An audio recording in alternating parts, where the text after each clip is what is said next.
The Great Hall of the Galactic Trade Hub was filled with delegates from 12 different species. Lights floated in the air like small stars.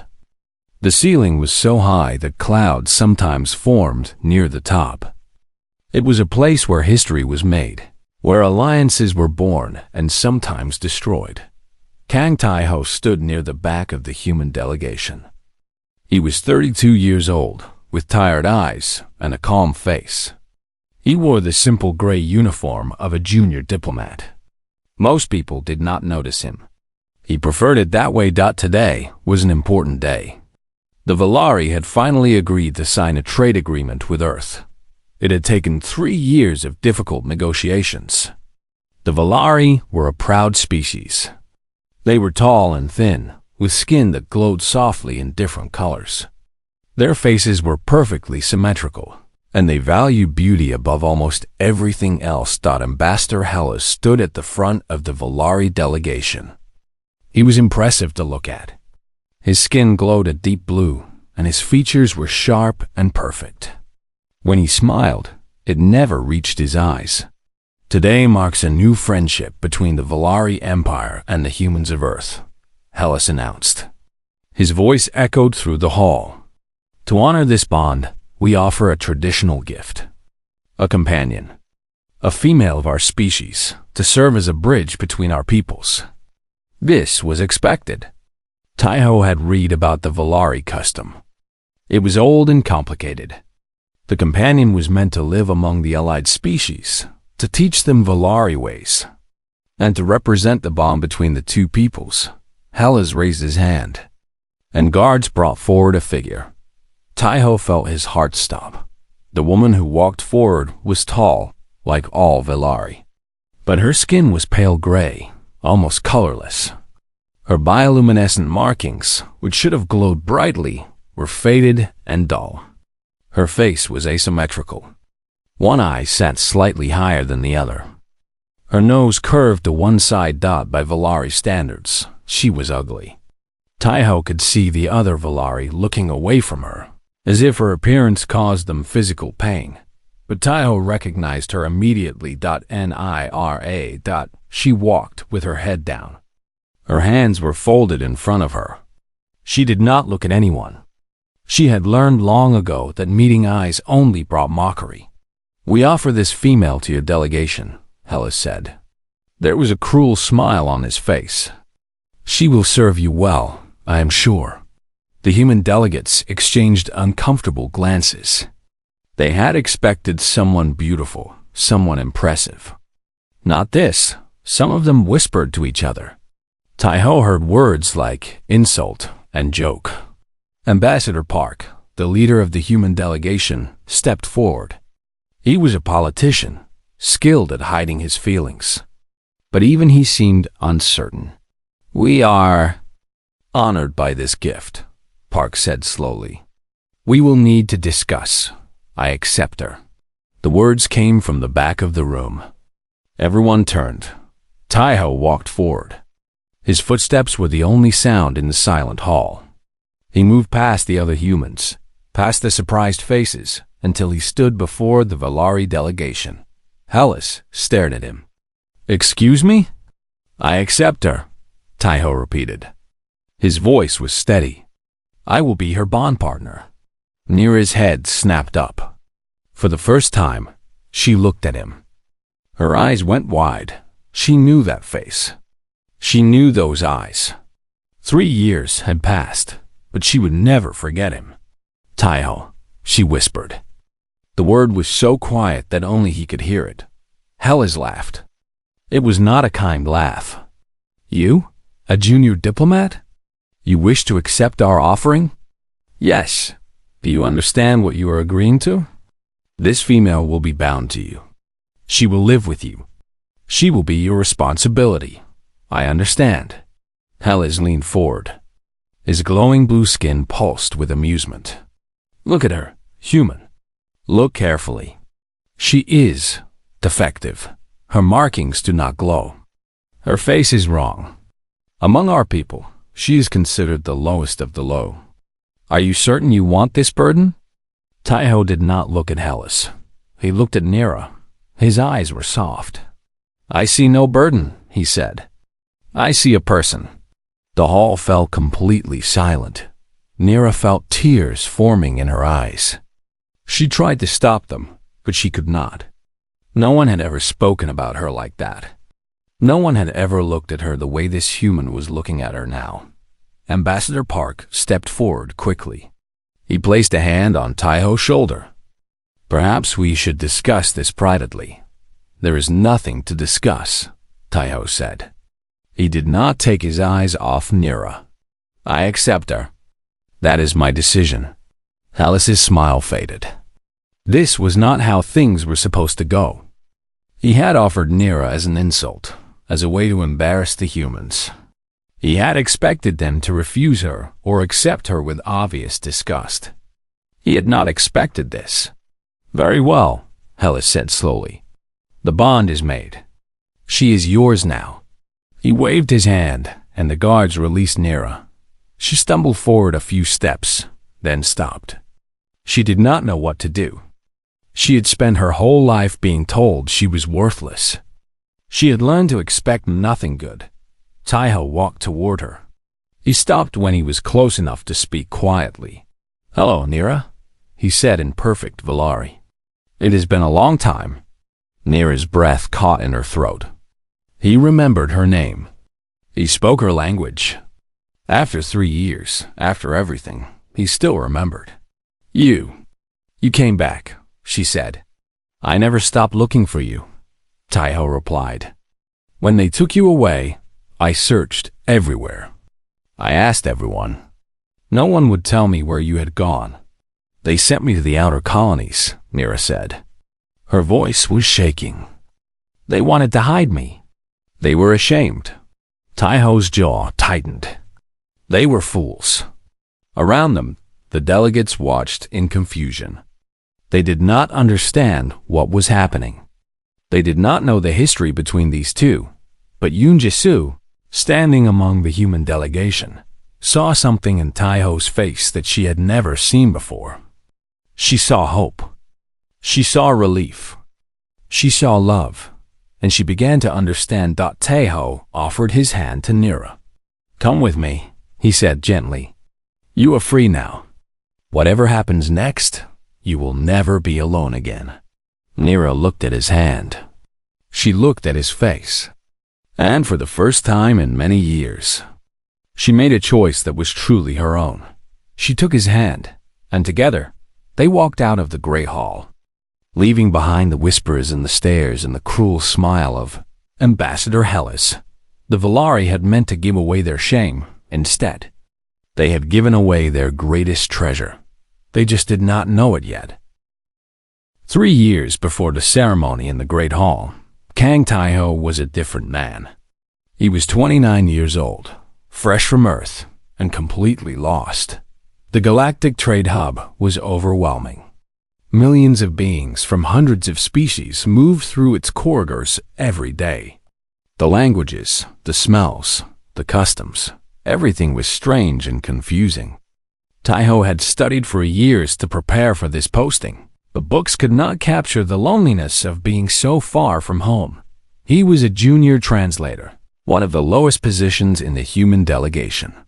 His job was to study alien languages and help with simple communications. It was boring work, and no one paid attention to him. Most days, he ate alone. Most nights, he stared out the window at the stars and wondered if he had made a mistake. One evening, Taiho wandered into a part of the station he had never visited before. The corridors were older here, the lights dimmer. He was looking for a library that a colleague had mentioned. Instead, he found himself in a restricted archive section. The door was unlocked. Taiho knew he should turn around, but curiosity pulled him forward. Inside, the room was filled with old data terminals and stacks of physical documents. Everything was covered in a thin layer of dust. Clearly, no one had cared about this place for a long time. And then he saw her. A Valari woman sat alone at a terminal, her long fingers moving across a keyboard. She was entering data from old paper documents into the computer. It was slow, tedious work. The kind of work given to people no one cared about. She looked up when she heard his footsteps. Her eyes went wide with fear. Taiho stopped. He had never seen a Valari like her before. Her skin was gray, not glowing. Her face was uneven. But her eyes were deep and intelligent, and full of a sadness that Taiho recognized. It was the same sadness he saw in the mirror every morning. "I am sorry," Taiho said in broken Valari. "I did not mean to disturb you. I was looking for the library." The woman stared at him. "You speak Valari?" "I am learning.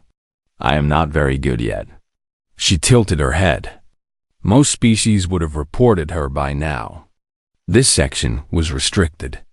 She was not supposed to have visitors. But this human just stood there, looking embarrassed. "The library is on level 47, she said. "You are very far from it." "Ah," Taiho smiled awkwardly. "I have no sense of direction." The woman did not smile back. She waited for him to leave, but Taiho did not leave. He looked around the room at the old documents and forgotten equipment. "What is this place?" he asked. "It is an archive," she said. "Old records from the Valari expansion era. No one cares about them anymore, but you care." The woman paused. No one had asked her that before. Yes, I care. These are the stories of my people. They should not be forgotten." Taiho nodded slowly. He walked closer, looking at the documents on her desk. "May I see?" The woman Nira, though he did not know her name yet, was too surprised to refuse. She watched as the human carefully picked up an old paper and studied it. He could not read the ancient script, but he held the document gently, respectfully. "This is beautiful," he said. "The writing looks like art." "It is poetry," Nira said quietly. "From the third era. It describes the first time my ancestors saw a binary sunset. Will you read it to me?" Nira stared at him. "Why?" "Because I want to understand your people," Taiho said simply.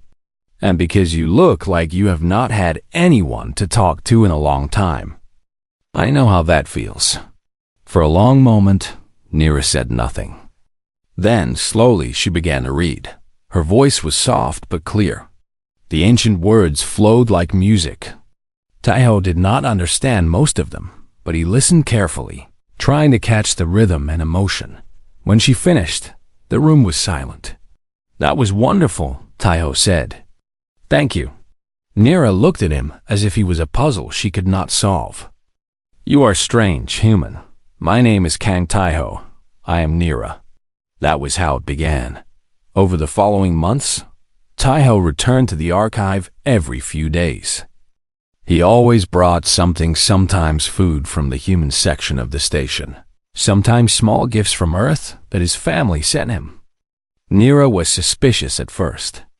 She waited for the trick, for the cruelty that always came, but it never came. Instead, Taiho asked her to teach him Valari. Properly, not the simplified trade language that most humans learned. He wanted to read the poetry himself. He wanted to understand the old stories. Nira had never had a student before. She had never had a friend. But slowly, carefully, she began to teach him. They talked about everything. She told him about Valari history, about the Great Wars and the Golden Ages. She told him about her family, who were ashamed of her. She told him about the day she was assigned to the archive, sent away so that no one would have to look at her. Taiho told her about Earth. He described the oceans, vast and blue and full of life. He described the forests, where trees grew so tall they touched the clouds. He described his grandmother's house in the countryside, where the stars at night looked almost as beautiful as they did in space. "I wish I could see it," Nira said one evening. "Someday," Taiho promised. "Someday I will take you there." Nira laughed softly. It was the first time she had laughed in years. "You say strange things, Taiho. I mean them." As the months passed, something changed between them. Taiho found himself thinking about Nira constantly. He rushed through his work so he could visit her sooner. He stayed late, even when he was tired, just to spend a few more minutes in her company. And Nira, for the first time in her life, felt seen. Taiho did not care about her faded markings or her uneven face. He cared about her words, her thoughts, her heart. She began to hope. And hope for someone who had learned to expect nothing was the most dangerous thing of all. One evening, Taiho arrived at the archive to find it empty. Nira's terminal was dark. Her documents were gone. He asked everyone he could find. Where was the Valari woman who worked in the old archive? Where had she gone? No one knew. Or no one would tell him. Days passed. Weeks. Months.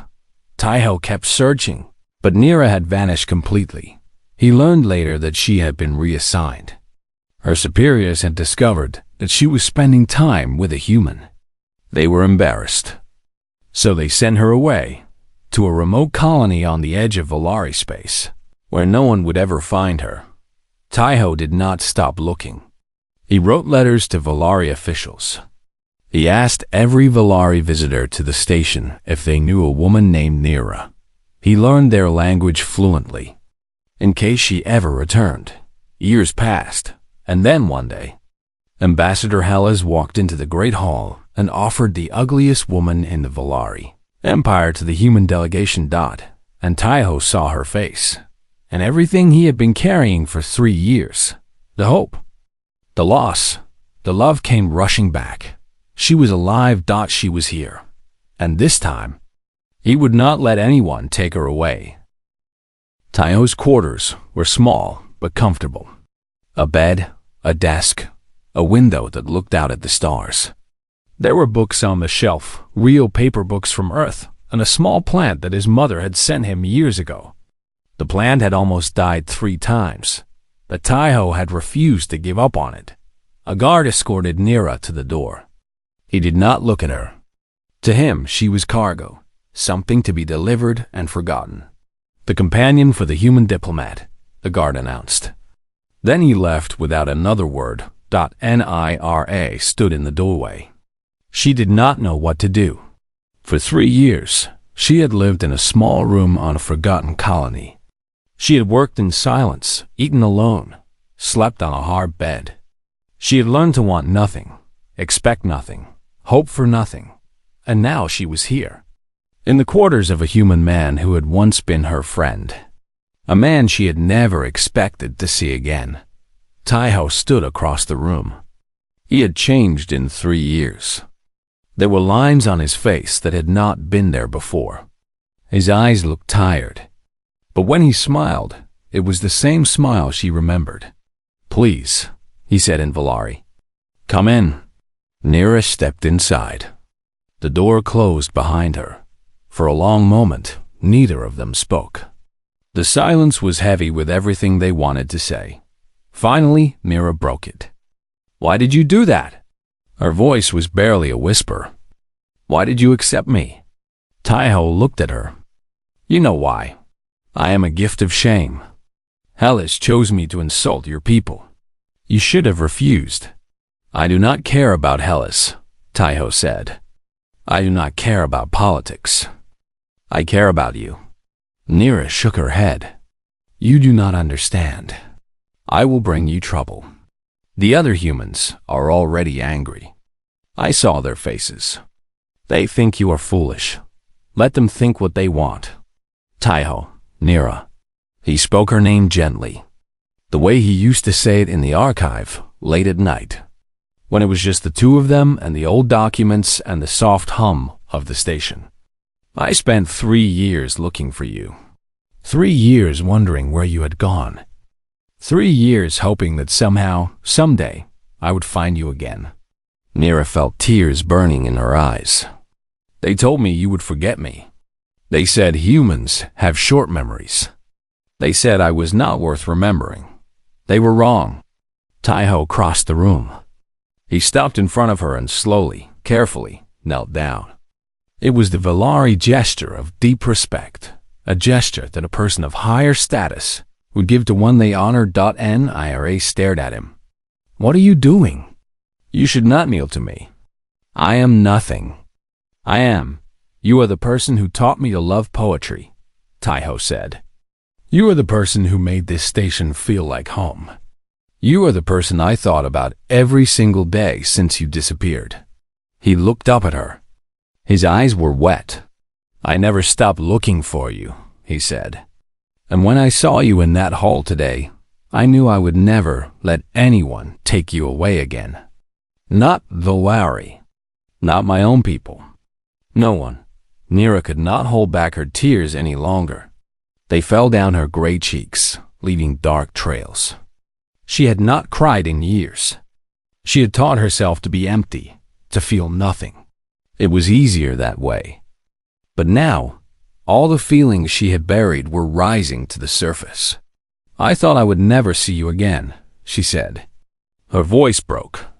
I thought I would die on that colony, alone, forgotten. I thought she could not finish. The words dissolved into sobs. Taiho stood and wrapped his arms around her. It was the first time anyone had held her in longer than she could remember. She was stiff at first, uncertain. But slowly, she relaxed into his embrace. You are safe now, Taiho said softly. I promise you. Whatever happens, you are safe. They stood like that for a long time. Later, when Nira had calmed down, Taiho made her tea. It was a human drink, warm and slightly bitter. Nira held the cup in both hands, feeling the heat spread through her fingers. I want you to understand something, Taiho said. He sat across from her, his own cup untouched. You are not my servant. You are not my property. I do not know what the Valari expect from this bond, but I have no expectations of you. Nira looked at him. Then, what am I? You are my friend. If you want to be, and you are free. If you want to leave, I will help you. I will find you a safe place to live, away from the Valari, away from everyone who hurt you. And if I want to stay? Taiho smiled. Then I would be very happy. Nira looked down at her tea. The surface reflected the lights from outside, tiny stars floating in a dark sea. On the colony, she said slowly, I had a lot of time to think. I thought about many things. My family, my work, the archive. But mostly, I thought about you. Taiho said nothing. He waited. I thought about the way you looked at me, Nira continued. Like I was a real person. Not a defect. Not a mistake. Just a person. I had never felt that before. I did not know it was possible to feel that way. She looked up at him. I thought you were a dream. I thought maybe I had imagined you. Because how could someone like you be real? How could anyone look at me and see something worth caring about? Because I saw the truth, Taiho said. Others looked at your skin and saw something wrong. I looked at your heart and saw something beautiful. Nira set down her cup. She reached across the table and took Taiho's hand. I will stay, she said. If you will have me, I will stay. Taiho squeezed her hand gently. I will have you. For as long as you want. Forever, if you let me. Outside the window, ships drifted past like fireflies. The station hummed with the sound of a million lives, a million stories. But in this small room, there were only two people, holding hands across a table, finding something they had both lost long ago. Hope Nira stayed that night. She slept on the bed, while Taiho slept on a cushion on the floor. She protested, but he insisted. She was his guest, he said. His honored guest. In the darkness, Nira stared at the ceiling and listened to the soft sound of Taiho breathing. For the first time in 3 years, she did not feel alone. For the first time in her life, she felt like she was home. News traveled fast on the Galactic Trade Hub. Within a day, everyone knew about the human diplomat who had accepted the ugliest Valari woman. The story spread through cafeterias and corridors, through diplomatic offices and trading floors. It was too strange not to talk about. Have you heard? A human took the defective one. Why would he do that? Is he blind? Maybe humans have different standards. Maybe they find gray skin attractive. Or maybe he is just stupid. Taiho heard the whispers.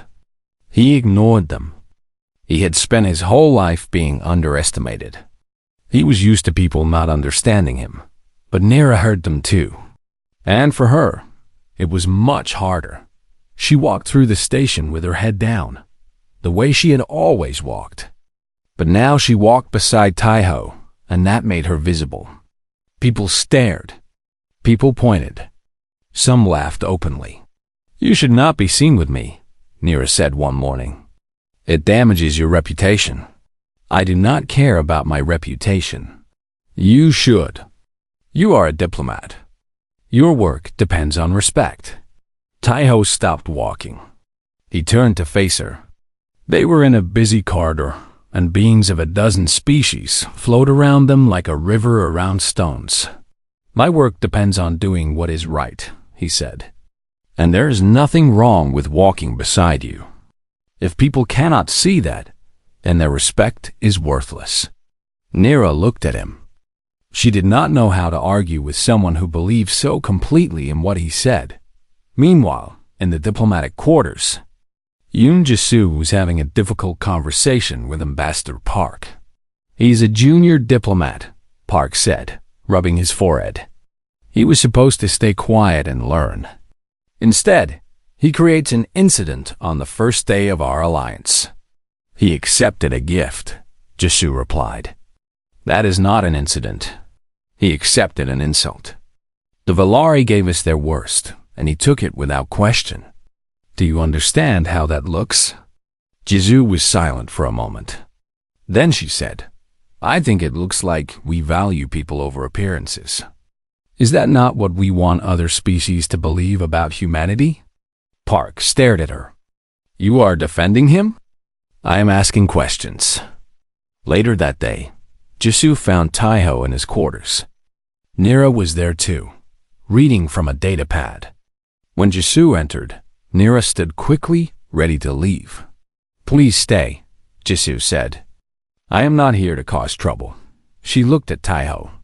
"The ambassador is unhappy with you. I know. Your career may be over." "I know." Jisoo crossed her arms. "Then, why did you do it? And do not tell me it is because you believe in equality and kindness. I have known you for 2 years, Taiho. You are practical. You do not take risks. So why this? Why her?" Taiho looked at Nira. She looked back at him with uncertainty in her eyes. "Because she saved me," Taiho said quietly. "When I first arrived here, I was lost. I had no friends, no purpose. I was drowning in loneliness. Nira found me. She taught me her language. She shared her stories with me. She made me feel like I belonged somewhere." He turned back to Jisoo. 3 years ago, she was taken away without warning. I never got to thank her. I never got to tell her what she meant to me. When I saw her in that hall, I knew this was my chance. Maybe my only chance. Jisoo was quiet for a long time. Then, slowly, she nodded. "I understand," she said. "I will do what I can to protect you. But be careful. Ambassador Hellas is not happy either." She was right about that. Hellas had expected the humans to react with disgust or embarrassment. He had expected them to hide Nira away, to treat her like the burden she was. Instead, Taiho walked beside her openly. He introduced her to other humans. He spoke to her in perfect Valari in public, where everyone could hear. It was humiliating. Not for the humans, for the Valari. Other delegations were starting to talk. Not about how the humans had been fooled, but about how they were different. About how they seemed to value things that other species did not. "The humans are interesting," said a delegate from the Keth Collective. "They do not judge by appearance alone. Foolish, said another. But interesting. Alice knew he had to do something. One evening, he approached Taiho in a public garden. Taiho was alone, sitting on a bench, watching the artificial stars that decorated the ceiling. Human, Alice said. His voice was cold. We need to talk. Taiho did not stand. He did not show any sign of fear or respect.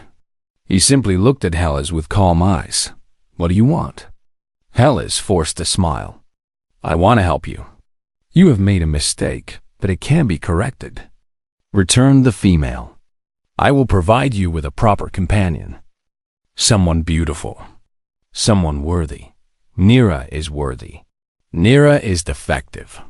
Her markings do not glow. Her face is wrong. Among our people, she would not be allowed to serve in any honorable position. Taiho stood slowly. He was shorter than Hellas, but somehow, in that moment, he seemed larger. Among your people, Taiho said, you measure worth by light and symmetry. Among my people, we measure worth by heart and character. And by that measure, Nira is worth more than your entire delegation. Hellas's face twisted with anger. His blue skin pulsed brighter. You dare. I dare to speak the truth. Taiho's voice was quiet but firm. You gave her to us because you were ashamed of her. You wanted to humiliate us. Instead, you showed us who you really are. He stepped closer to Hellas. We have a saying on Earth. The most precious things are often overlooked by fools. For a moment, Hellas said nothing. His hands trembled with rage. Then he turned and walked away. But Taiho knew this was not over. When he returned to his quarters, Nira was waiting. She had heard about the confrontation already. News still traveled fast. You should not have spoken to him like that, she said. He is powerful. He is dangerous. He is a bully, Taiho replied. And bullies only have power if you give it to them. Nira shook her head. You do not understand. The Valari do not forgive insults. He will find a way to hurt you. To hurt both of us. Taiho sat down beside her. Then we will face it together. I am not afraid of him, Nira, and I will not let him take you away again. Nira looked at him for a long time. Then, slowly, she leaned her head against his shoulder.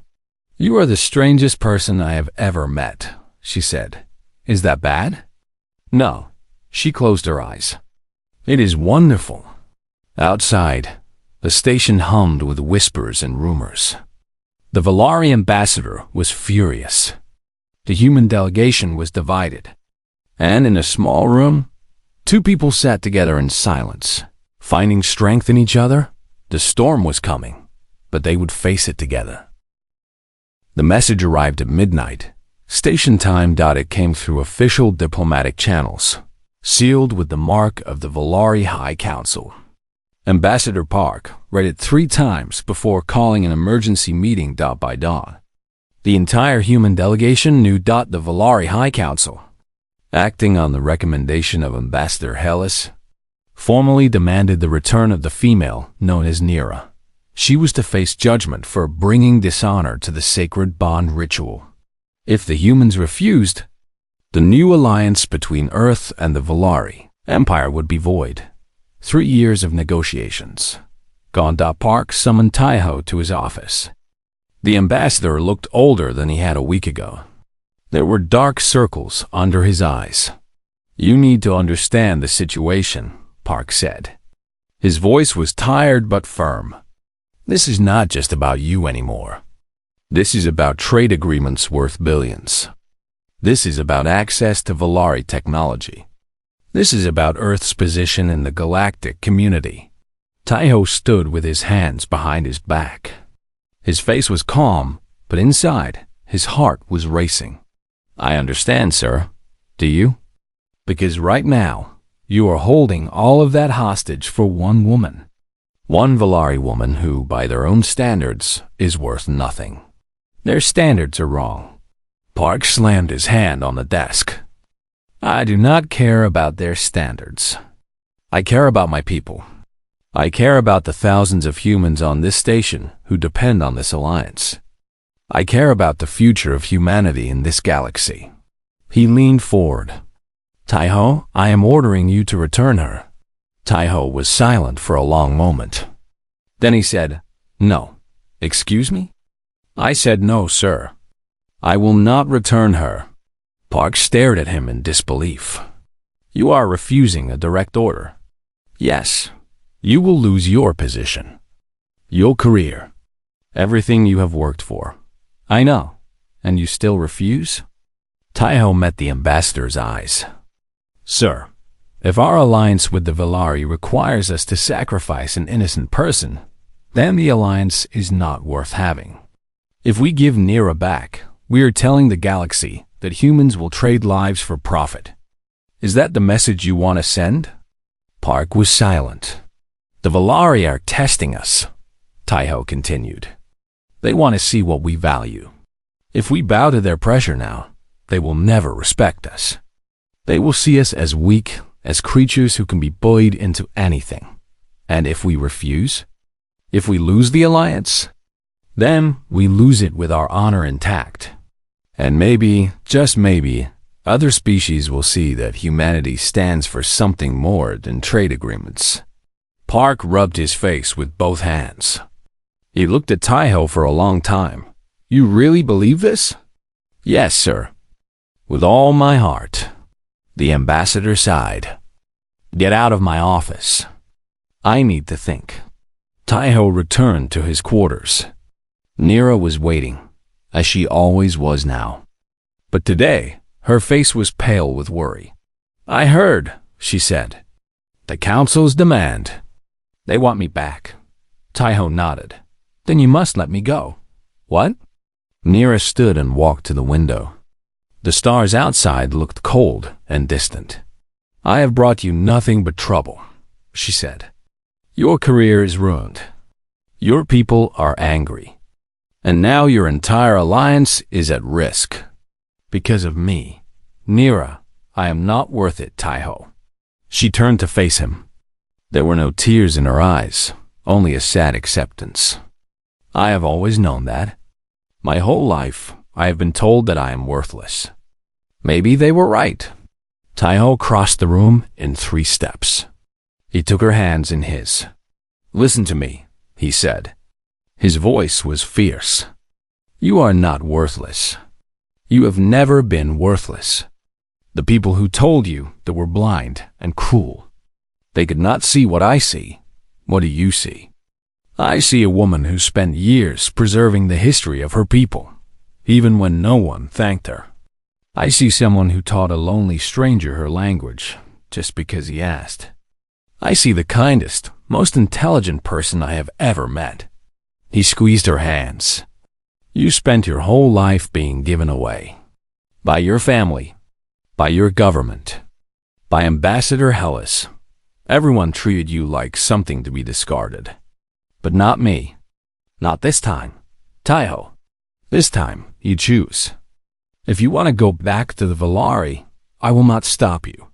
But it has to be your decision. Not theirs. Not mine. Yours." Nira looked at him. She looked at their joined hands. She thought about her life, the years of loneliness, the endless rejection, the small room on the forgotten colony where she had waited to die. And she thought about this man, who had knelt before her, who had defied his own government for her, who looked at her like she was something precious. "I choose to stay," she said. Taiho smiled. It was a sad smile, but also a proud one. "Then we will face whatever comes together." That evening, Yoon Jisoo came to their quarters. She brought news. "Ambassador Park has made a decision," she said. "He is going to support you." Taiho blinked in surprise. "What?" He spent the whole day talking to other delegates. Other species. They have been watching this situation closely. Many of them are impressed. Impressed? Jisoo nodded. The Keth, the Ro Collective, even the Mendari. They all said the same thing. They said that humanity's response has changed how they see us. We are not just traders, they said. We are people who value individuals. She looked at Nira. You have become a symbol, whether you wanted to or not. A symbol of what humans believe in. Nira did not know what to say. She had spent her whole life being invisible. Now, suddenly, the whole galaxy was watching her. What happens now? Taiho asked. Park is going to reject the Valari demand officially, but he is also invoking an obscure clause in galactic law, the right of a bond companion to appeal their status before the Galactic Council. There is such a clause? Jisoo smiled slightly. There is now. Park found it buried in a 300-year-old treaty. It has never been used before, but it exists, and if we appeal, then there will be a hearing. Nira will have a chance to speak for herself. The Valari will have to justify their demand in front of the whole galaxy. Taiho looked at Nira. What do you think? Nira was quiet for a moment. Then she raised her head. There was something new in her eyes, not hope, exactly, but something close to it. Determination, perhaps. Courage. I think, she said slowly, that I am tired of being silent. I think I am tired of letting others decide my fate. She looked at Taiho. I think I want to speak. Taiho took her hand. Then speak, he said, and I will be right beside you. Outside, the station continued its endless rotation around the stars. Millions of beings lived their lives, unaware of the small drama unfolding in a junior diplomat's quarters. But soon, they would all know. Soon, everyone would hear the story of the ugliest Valari woman and the human man who refused to let her go. The Galactic Council chamber was the largest room on the trade hub. It was shaped like a bowl, with hundreds of seats rising in tiers around a central platform. Representatives from every known species filled the seats. Their colors and shapes and sizes were endlessly varied beings of light and shadow, of metal and flesh, of forms that defied easy description. At the center of the chamber, two groups faced each other across a wide floor. On one side stood Ambassador Hellas and a team of Valari lawyers. Their blue skin glowed brightly, and they wore the formal robes of their highest court. On the other side stood Taiho. He wore his simple gray uniform. Beside him was Nira, dressed in a plain white garment that Jisoo had helped her find. Behind them sat Ambassador Park and a small group of human supporters. The Council Elder, a being of ancient years and unknown species, floated above the platform on a hovered chair. Its voice, when it spoke, seemed to come from everywhere at once. This hearing will now begin. The matter before us is the status of the Valari female known as Nira. Ambassador Hellas, you may present your case. Hellas stepped forward. His movements were smooth and confident. He had done this many times before. Honored Council, he said, the matter is simple. The female Nira was given to the human delegation as a bond companion, following our sacred tradition. However, she is defective. Her presence brings shame to our people. We request her return so that she may face judgment according to Valari law. He waved his hand and images appeared in the air above the platform. They showed Valari women beautiful, glowing, perfect. Their skin pulsed with light, and their features were flawless. This is what a Valari woman should be, Hellas said. This is what we offered Earth. Instead, by mistake, they received. He gestured toward Nira. This. There were murmurs in the crowd. Some were sympathetic. Some were cruel. Nira kept her eyes down, her hands folded in front of her. The human delegation was deceived, Hellas continued. We offered to correct this error. We will provide them with a proper companion. All we ask is that Nira be returned to us. The Council Elder turned its ancient face toward the human side. Kang Taiho, you have invoked the right of appeal. You may respond. Taiho stepped forward. He was smaller than Hellas, less impressive, less polished. But when he spoke, His voice was clear and steady. "Honored Council, I thank you for this opportunity. Ambassador Hellas says that Nira is defective, that she brings shame, that she should be judged." He paused. "I am here to show you that he is wrong." Hellas laughed softly. "And how will you do that?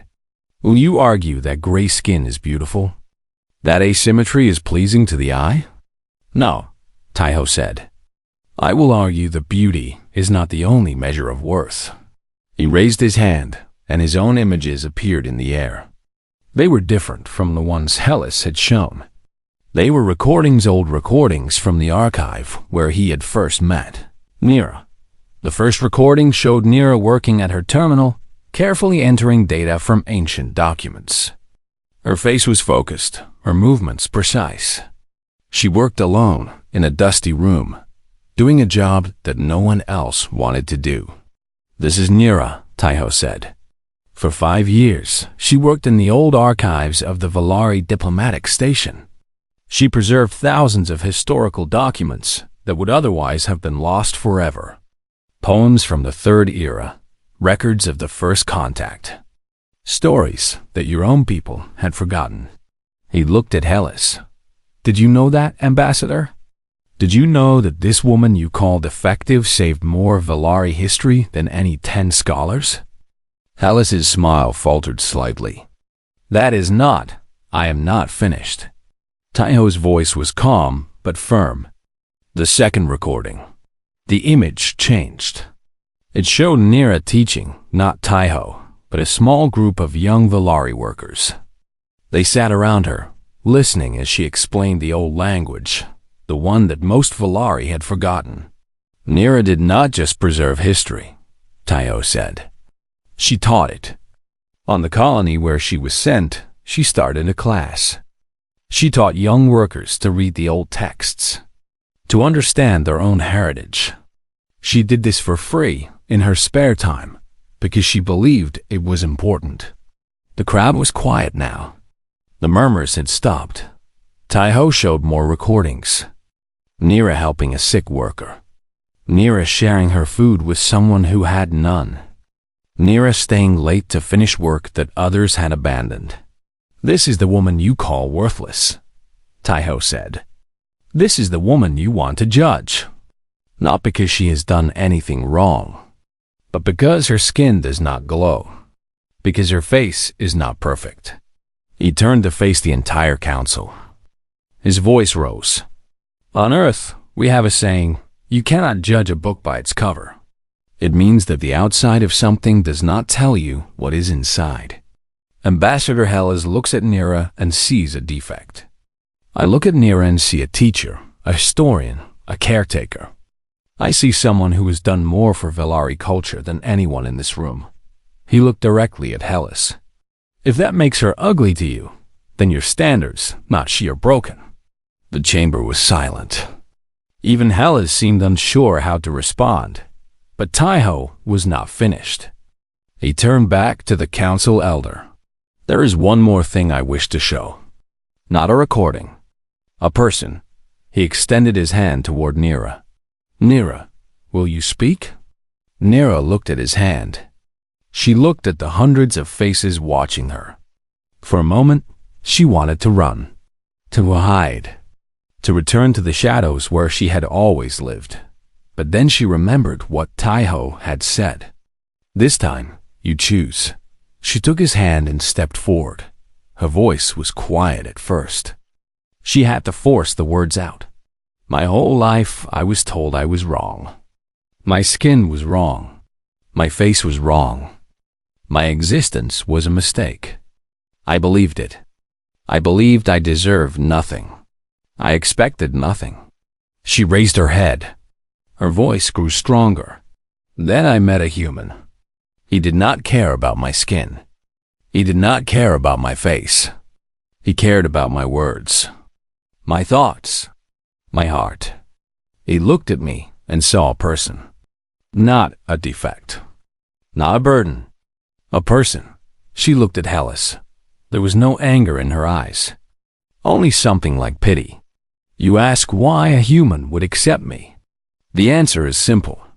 Because humans see what is inside. Because they believe that every life has value. Because they understand something that you have forgotten. Beauty fades, but character lasts forever. She turned to the council. I do not ask you to call me beautiful. I only ask you to see me. To see what I have done. To judge me by my actions, not my appearance. The chamber was completely silent. Then, slowly, a delegate from the Keth Collective stood. It made a gesture that Taiho did not recognize, but he could see that it was a gesture of respect. Another delegate stood. And another. And another. One by one, representatives from dozens of species rose to their feet. They did not clap. Many species did not have hands. But they made their own gestures of honor, of acknowledgement. Hellas watched in disbelief as the tide turned against him. He had expected an easy victory. He had expected the galaxy to share his disgust. Instead, the galaxy was standing for Nira. The council elder raised a withered hand, and the crowd fell silent. We have heard the arguments, it said. We will now deliberate. The wait felt like hours. Taiho held Nira's hand the entire time. Neither of them spoke. There was nothing left to say. Finally, the council elder returned. The council has reached a decision. Nira of the Velari is hereby granted independent status. She is no longer property of the Velari Empire. She is free to live where she chooses, with whom she chooses. The chamber erupted. Humans cheered. Other species made their own sounds of celebration. Somewhere in the noise, Jesu was crying. Hellas stood frozen, his blue skin flickering with rage. He had lost. In front of the entire galaxy, he had lost. Taiho turned to Nira. She was trembling. Did that just happen? She whispered. Yes, Taiho said. You are free. Nira looked at him. And for the first time since he had known her, she smiled. It was the most beautiful thing he had ever seen. The days after the hearing were strange and wonderful. Ambassador Hellas left the station without saying goodbye. His shuttle departed in the middle of the night, carrying him back to Velari space in disgrace. Some said he would be removed from his position. Others said he would simply be forgotten, which for a Velari was worse than any punishment. The alliance between Earth and the Velari Empire did not collapse. In fact, it grew stronger. The Velari High Council, embarrassed by the whole incident, sent a new ambassador. This one was younger, more open-minded. He apologized to the human delegation and personally greeted Nira with respect. But the most surprising changes came from other species. Delegates who had never spoken to humans before began seeking them out. The Keth sent a formal invitation for a cultural exchange. The Rho Collective requested human advisors for their diplomatic corps. Even the mysterious Mandari, who rarely spoke to anyone, asked if they could study human social structures. They want to understand you, Jesu explained to Taiho one afternoon. How you think, how you see value in things they overlook. I do not understand, Taiho said. We did not do anything special. We just treated Nira like a person. Jesu smiled. That is exactly what was special. The requests kept coming. Species that had dismissed humanity as weak and emotional now looked at them with new eyes. The humans did not judge by appearance alone. The humans stood up for those who could not stand up for themselves. The humans believed that every individual had worth. It was a strange kind of power. Softer than military strength. Quieter than economic influence. But perhaps, in the long run, more lasting. Ambassador Park called Taiho to his office 1 week after the hearing. Taiho expected a final lecture, maybe a transfer to some remote posting. Instead, Park stood and shook his hand. I owe you an apology, Park said. I thought you were being foolish. I thought you were throwing away everything for nothing. And now? Now I think you saw something I was too blind to see. Park sat back down heavily. We spend so much time thinking about power and profit. We forget that reputation matters too. And you just gave humanity a reputation that money cannot buy. Taiho did not know what to say, so he said nothing. I am promoting you, Park continued.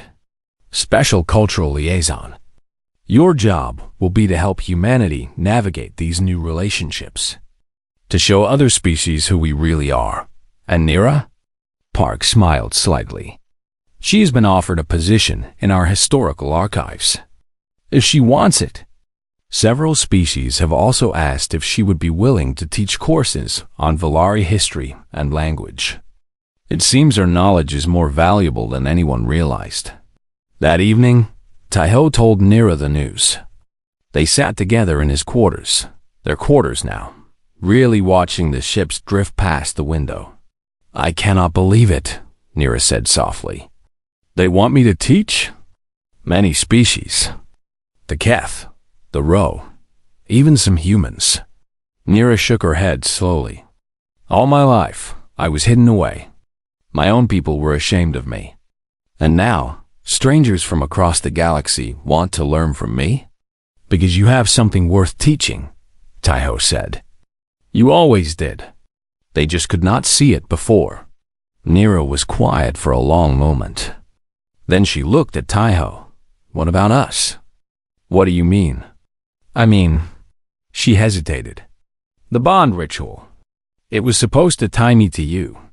But the council freed me. I am not bound to anyone now. Taiho nodded slowly. That is true. You are free. You can go wherever you want. Do whatever you want. And if I want to stay with you? Taiho turned to face her. Then I would be the happiest man on this station. But I am not asking you to take care of me, Nira said firmly. Not anymore. I do not want to be a burden. I do not want to be a responsibility. You never were. I want to be your partner. You're equal. If we stay together, it should be because we choose each other. Not because of tradition. Not because of obligation. Because we want to. Taiho smiled. Nira, I have wanted to be with you since the first night we talked in the archive. I learned your language for you. I searched 3 years for you. I defied my government for you. He took her hands. I did not do any of that out of obligation. I did it because I love you. Nira's breath caught. In all their time together, he had never said those words. You love me? Yes, even though I am. Do not. Taiho's voice was gentle but firm. Do not say ugly. Do not say defective. Those are their words, not mine. To me, you are wonderful. You have always been wonderful. Nira felt tears forming in her eyes. She tried to blink them away, but they fell anyway. I love you too, she whispered. I think I have loved you since the first night. When you asked me to read that poem, when you looked at me like I was worth something. Taiho pulled her close. They held each other in the dim light of the stars. What happens now?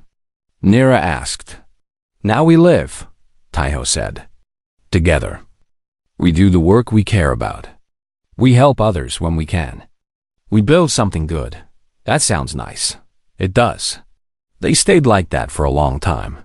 Later, they walked to the observation deck, the highest point on the station where civilians could go. The dome above them was transparent, showing the full glory of the galaxy. Millions of stars burned in the darkness. Ships moved like fireflies, carrying beings to and from 1,000 different worlds. Nira stood at the railing, looking out at the infinite expanse. I used to think, she said slowly, that the universe was cold, that it did not care about creatures like me, that I was just a mistake, a flaw in creation. And now? She turned to look at him. And as she did, something happened.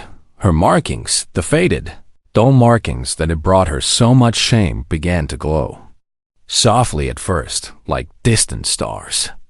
Then brighter. A gentle light spread across her skin, pale blue and silver, pulsing with her heartbeat. Among the Valari, Bioluminescence was tied to emotion. When a Valari felt true joy, true peace, their light shone brightest. Mira's light had been dark for 20 years. Now, it burned like a small sun. Teho stared at her. Nira, you are glowing. She looked down at her hands. She saw the light spreading across her fingers, her arms, her whole body. For a moment, she could not speak. Then she laughed. It was a sound of pure wonder, pure joy. I am, she said. I am glowing. Taiho pulled her into his arms. They stood together on the observation deck, surrounded by stars, wrapped in her gentle light. Other beings passing by stopped to look. A Valari woman, glowing with happiness, holding a human man. Some took pictures. Some just watched with quiet smiles. And in the months that followed, the image spread across the galaxy. It became a symbol of something new. A symbol of hope, of possibility, of the idea that anyone, no matter how forgotten or overlooked, could find their light. The Valari had given away their ugliest woman, expecting nothing in return. Instead, they had given the galaxy a story that would be told for generations. The story of Nira and Teho. The story of how humanity taught the universe a different way to see. And in her quarters, in her new life, surrounded by students and friends and the man who had never stopped believing in her, Nira shone brighter than any Valari ever had, because she had finally found what she had been looking for all along.